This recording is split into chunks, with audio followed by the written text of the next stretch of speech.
Welcome back, everybody. We're diving into a story today, one that's full of, well, superhuman strength and some pretty intense drama. Yeah, We're definitely. talking about Samson Oh, Samson. That's a good one. from the Bible. Right, right, of course. This guy's story, it really resonates even, all these years later. I mean, we're talking about temptation, destiny, and the consequences of choices, stuff we all deal with. Absolutely. We're going to unpack all of that using Judges chapters 13 through 16. Okay, the heart of the Samson saga. Exactly. His whole story Yeah. from birth to his, well, pretty dramatic ending, I guess you could say. Oh, definitely dramatic. So right off the bat, we meet Samson's parents, Right? and they've been wanting a child for so long. They have, yeah. And then, bam, an angel appears This is where it gets good. with this crazy prophecy. I know, We're right? going to have a son, and this son Which is the big one. is going to be a Nazarite. Dedicated to God from the very beginning. Now, hold on for a sec. For those of us who, maybe haven't spent years studying the Bible, Sure. what does it actually mean to be a Nazarite? Like, what's the significance? Right. Good question. Okay, so it's way more than just following a set of rules, right? It's about like complete devotion to God. Total commitment. Yeah, total commitment. Yeah. So Nazarites, they had to abstain from wine, Okay. avoid anything to do with like death or dead bodies. Gotcha. And this is the big one for Samson. Yeah, I was wondering about that. They could never cut their hair. Never. Yeah. Never, ever. So it's more than just like, a hairstyle choice. Oh, way more. Right. This uncut hair, it was like a symbol of his sacred vow to God. Wow. And get this, it was the source of his legendary strength. So we're talking about a kid Yeah. born with a purpose. Like a divine mission. Right. To be this mighty warrior for Israel. Exactly. Man, that's a lot of pressure to put on a kid. I can't even imagine. Especially when you think about what was going on back then, historically. Yeah, that's crucial to understanding this story. Right.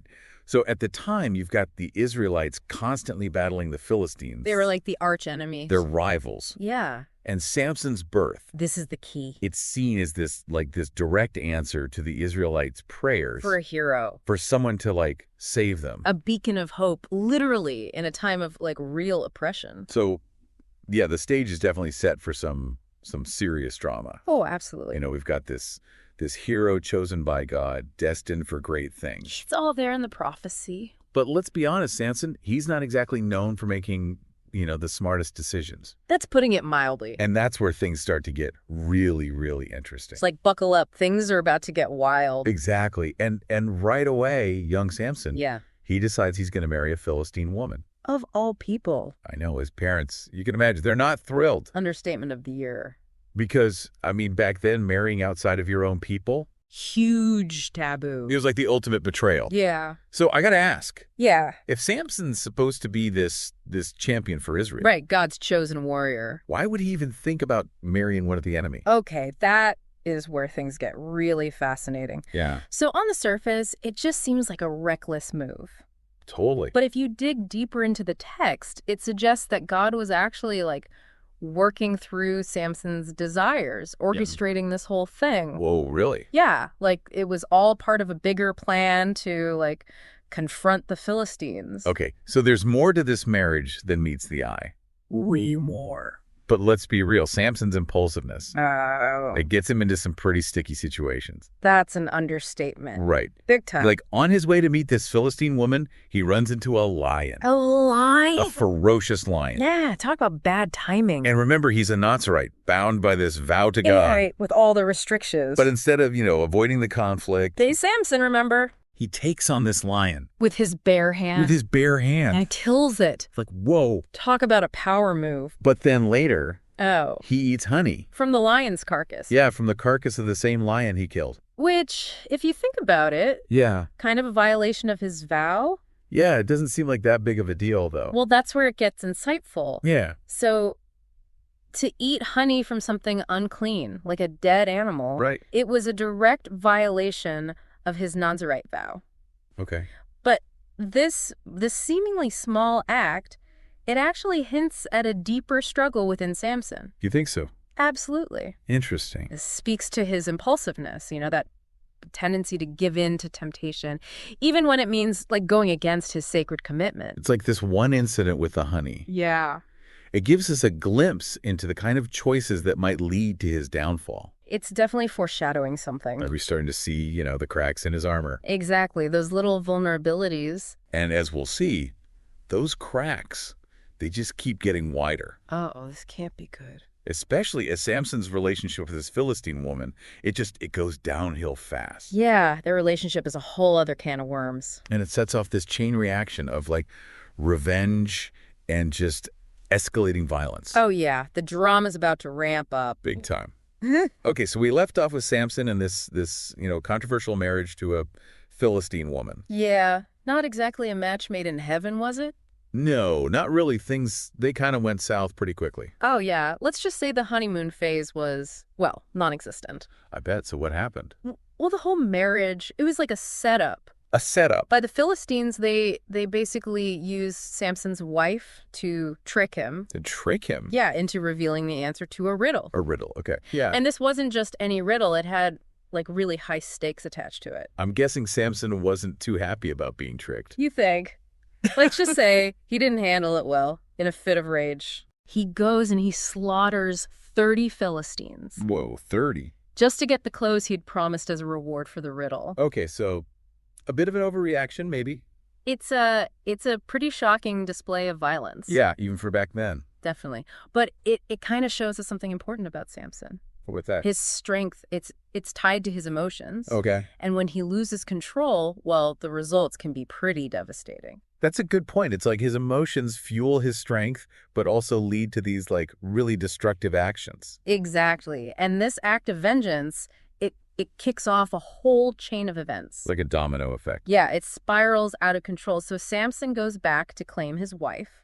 Okay. And he finds out that, well, her father has given her to another man. Yikes, that's gotta hurt. Right. Talk about adding insult to injury. So what does Samson do? I bet he doesn't just, like, send a breakup text. No text messaging back then. He retaliates in a big way. How big are we talking? He burns down their crops. Their crops. Yeah, the Philistines' crops, causing all this destruction and economic chaos. Okay, so it's getting serious now. Oh, yeah. It's escalated way beyond just a personal grudge. Right. Now it's like a threat to the whole Philistine community. Exactly. And it makes you wonder, is Samson really a hero at this point? I mean, he's causing just as much destruction as he's preventing. That's the question, isn't it? It's easy to, like, get caught up in the action. Right. The whole, like, superhuman strength thing. Yeah, but his actions, they raise some big ethical questions. Yeah. He's clearly driven by this, like, personal need for revenge. More than any, like, sense of a divine mission, you think? Yeah, it seems like it. And this kind of blurring of the lines between, like, righteous warrior and vengeful vigilante, it comes to a head in the next part of the story. Oh, things are about to get even more intense. I bet. So the Philistines, they want to stop Samson. Obvious. So they launch this, like, full-on attack. They invade Judah, Okay. demanding that the Israelites hand Samson over. And what do the Israelites do? Well, they bind Samson with ropes. What? Yeah, and they deliver him to the Philistines. Wow, that's like the ultimate betrayal. Right. Talk about a low point for Samson. He's been betrayed by his own people, the very people he's supposed to be protecting. Yeah, it's a moment of complete humiliation for him. But it's kind of a turning point in the story. Oh, yeah. Big time. How so? Well, just when it seems like all is lost, Yeah. the Spirit of the Lord, it comes upon Samson. Okay. He breaks free from the ropes, No. and he finds himself facing a whole Philistine army, Oh, man. and his weapon of choice this time. Don't tell me it's another wild animal. Not quite. Get this. He's armed with the jawbone of a donkey. The jawbone of a donkey. Yep, that's a pretty wild image. Oh, yeah. And what happens next is legendary. Okay, I'm on the edge of my seat here. Samson, fueled by this divine power, he just unleashes this furious attack, single-handedly taking down 1,000 Philistine soldiers. 5,000. With that jawbone. That's insane. Yeah. 1,000 soldiers with a donkey's jawbone. That's almost impossible to imagine. It's a scene of incredible power and also, pretty terrifying brutality. It really highlights that paradox of Samson. Right. Like, he's acting out of rage and vengeance, Mm-hmm. but he's also wielding this incredible power that comes from God. It makes you think about the nature of divine power. Yeah, like, is it just a tool for personal revenge? Or is there, like, a bigger purpose at play? even in the midst of all this chaos? It's a question worth pondering, and it's something we'll definitely be exploring further as we continue with Samson's story. This will then get even more interesting. We have this unstoppable warrior Yeah. who's also, deeply flawed. He makes rash decisions. Yeah. He's driven by passion. And those flaws, they're going to have consequences. And as we're about to see, those consequences will ultimately lead to his downfall. We left Samson pretty much at the height of his power, taking down all those Philistine soldiers with just a jawbone. Jawbone, can you imagine? A donkey jawbone at that.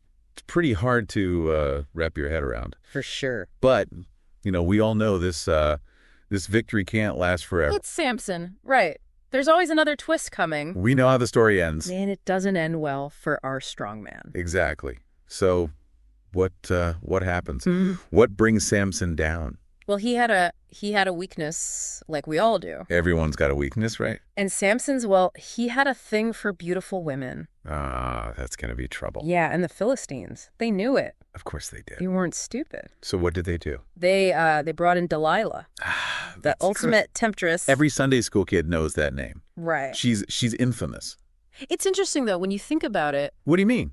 Using tricks and manipulation in warfare. You mean like espionage and stuff? Yeah. It was like totally normal back then. Really? Oh, yeah. It was considered a legitimate tactic. Like, give me some examples. Well, like the Trojan horse. Oh, right. Classic deception. Exactly. Or the story of Judith, Judith, remind me. She's seduced and, she beheaded an Assyrian general. Wow, to save her people, right. Exactly. Samson's story, it fits right into that pattern. So the Philistines, they see Samson's weakness and they exploit it. Oh, yeah. They offered Delilah a fortune. A fortune. If she can get Samson to reveal the secret of his strength. And Delilah, she's in. He's in it for the money. So we've got this classic betrayal in the making. One of the most famous, really. So how does Delilah do it? How does she get Samson to spill his secret? Well, she pretends to be, totally in love with him. Of course she does. She showers him with affection, Yeah. But she's always subtly trying to get that information out of him. And Samson, he has no idea what's going on. Well, not completely. I mean, at first he's suspicious. Oh, really? Yeah, he gives her a bunch of fake answers about his strength. To throw her off. Exactly. And the Philistines, they're hiding, waiting to jump him, but every time Samson escapes. Because he's playing with fire. He is, but he's also enjoying it a little. You think so? Yeah, he's drawn to the danger, to the forbidden nature of the whole thing. Okay, but Delilah, she doesn't give up. She's persistent, she cries, she accuses him of not really loving her. She pulls out all the stops. And Samson, he can't resist. Eventually he cracks. He tells her everything. So what's going through his head? Why would he betray the source of his power? That's the million-dollar question, isn't it? Some say it's just a moment of weakness. He's blinded by love. Or lust. He underestimates Delilah. Well, he overestimates himself. Exactly. But I think there's something more to it. You do? I think it's about a man wrestling with his destiny. Wrestling with his destiny. Yeah, he's had this burden on him since birth. To be Israel's champion. Exactly. Maybe he's just tired of being the strong man. Tired of the pressure? Tired of fighting. So maybe telling Delilah his secret, it's a way to shed that burden. Even if it means losing everything. Exactly. It's a pretty tragic moment. It is. And the consequences are, they're swift and brutal. What happens? So Samson's asleep, right? And Delilah calls in a Philistine barber. To cut his hair. Yeah, to shave off those 7 braids that have never been cut. Wow, that's powerful imagery. It is. It's stripping him of his power, his identity. And when Samson wakes up... He doesn't feel any different. Really? He thinks he's still got it. Oh, no? He even says, I'll go out and shake myself free. Oh, man, that's painful. It is. He's in denial. Doesn't realize what he's lost. Totally deceived. And the Philistines, they're ready. Oh, yeah. They jump him. And this time, he's powerless. He's just an ordinary man now. Exactly. They overpower him, blind him. Blind him. That's harsh. Yeah, and it's not just physical blindness, What do you mean? It's he's spiritually blind, too. He couldn't see what Delilah was doing. He was blinded by his desire. Right. So they take him back to Gaza, imprison him, and they parade him around as a trophy. That's rough. A mighty warrior like Samson reduced to a captive. It's a pretty steep fall from grace.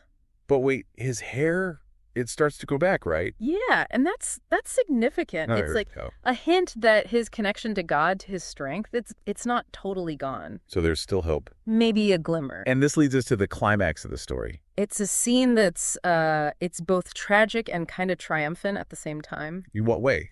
Well, the Philistines are having this big celebration. Celebration. Yeah, for their god, Dagon. Oh, okay. And they decide to bring Samson out. To mock him. To humiliate him, yeah, to Yeah. show off their victory. It's a big moment for Samson. It is. He's surrounded by his enemies. He's blind, powerless. It's got to be pretty crushing. And yet, he asks to be led to the pillars that hold up the temple. The pillars. Yeah, the ones that support the whole building. What's he planning? He leans against those pillars and he prays. He prays. Yeah, he admits his sins, and he asks God for one last bit of strength. One last act of defiance. He cries out, "Let me die with the Philistines." Wow, so it's not about revenge anymore. It's more complicated than that. I guess so. It's like he's reclaiming his role as God's judge. In a way, yeah, delivering justice, even if it cost him his life. And what happens? Does his prayer, does it work? Oh, yeah, God gives him strength. Samson pushes against the pillars with everything he's got. Okay, come on. Tell me what happens. The temple, it starts to shake, cracks appear, and then the whole thing collapses. Wow, just like that. It buries Samson and thousands of Philistines in the rubble. It's a pretty powerful ending to his story. It is, and it's left people thinking for centuries. It's a story full of contradictions, for sure. Definitely. But what do you think? What's the takeaway from Samson's story? Well, it reminds us that strength without wisdom, it can be dangerous. Yeah, true. And that giving in to temptation, well, it can have serious consequences. No matter how tempting it seems. Exactly. But it also shows us that even when we mess up, When we make mistakes. even when we stray from our path, there's still hope for redemption. A chance to make things right. Yeah, to fulfill our purpose. Even if it's not in the way we expected. Exactly. It's a story that makes you, look at your own life. Your own strengths, your own weaknesses. And the choices you make every day. Yeah, it's food for thought, that's for sure. It is, definitely. Well, I think that about wraps it up for our deep dive into the story of Samson. It's been a wild ride. It has. Thanks for joining us, everyone, and we'll catch you next